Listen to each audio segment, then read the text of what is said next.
All right, let's now talk to Optimi Home Managing Director Louise Schoonwinkel to give some options to parents who are still struggling to find a place for their children in a school of their choice. Thank you for making time for us, Louise.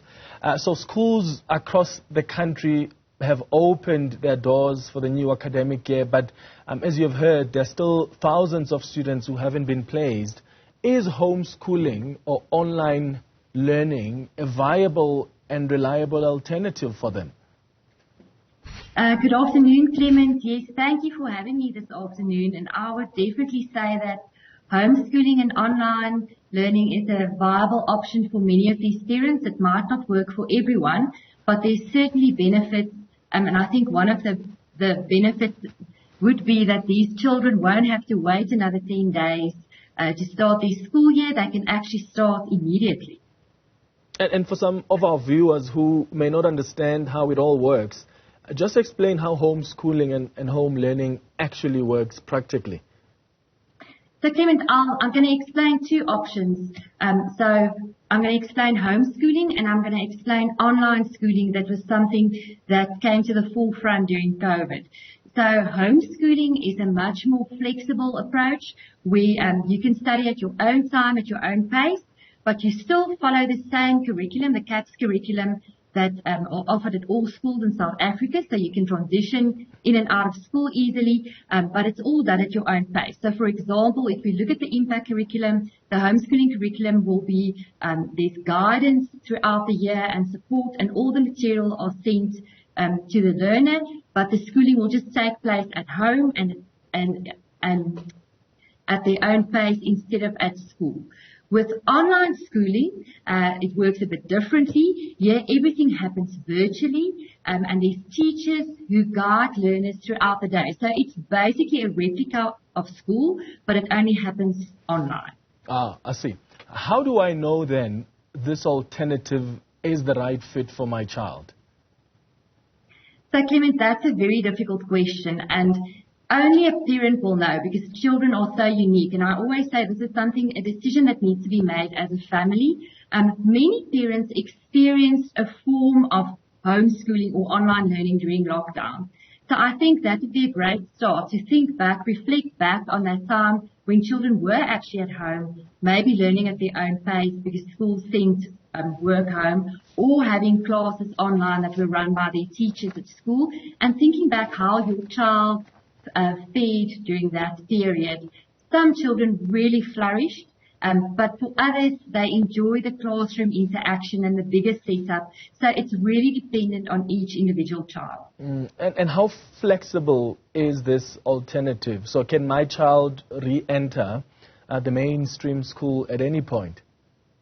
Yes, because it's the same curriculum, it's very flexible. Obviously, schools tackle different topics in different subjects at different times. So even two schools that are next to each other might do a part of math in term 1 that the other school tackles in term 2.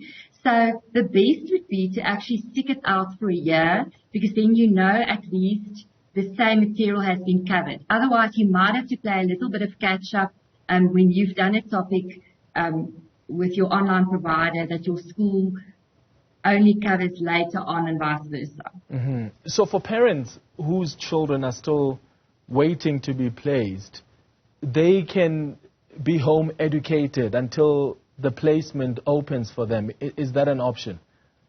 That's definitely an option. And I think, Clement, there's also another consideration. I think for many parents, their child were placed in a school, but it might not have been the school of choice for them. Yeah. And that school might not be a good fit for them. So I think we often find that there's parents like that as well out there who just feel like the option that they are given are not the right option, and therefore they would prefer to rather do homeschooling for a year or two.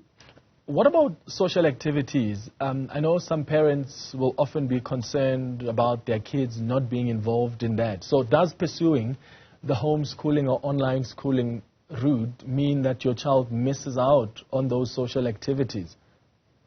I love this question. It's one of my favorites because there's a massive misconception that homeschoolers don't have any friends and they're not very social. Actually, they have much more time to socialize because you're working at your own pace and you're receiving individual attention, often your homeschooler has more time to take part in sports at clubs or do music with a teacher or dance at a club dance school. So that's where they make their friends and that's where they interact. Also, what a lot of homeschoolers do is they'll get together and work together. So two families might decide, okay, we're working at the same pace, so let's do all our maths together. There's robotics clubs on the go and all sorts of things. So it takes a little bit of effort from the parents to ensure that they're giving them all these opportunities, but they certainly do have time for a lot of extramurals and a lot of socialization because they do tend to spend less time on their schoolwork. So if we've got some parents, Louise, listening and watching us now and thinking, that's an alternative that I need to take up, what do they need to do if they want to take up this alternative, especially homeschooling? Would they need to be trained to teach their children? How does it work?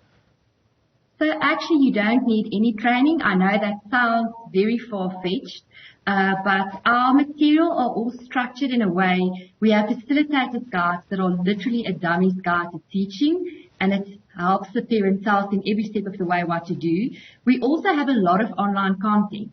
So learners can log onto our platform and watch videos where real teachers are teaching their subject content.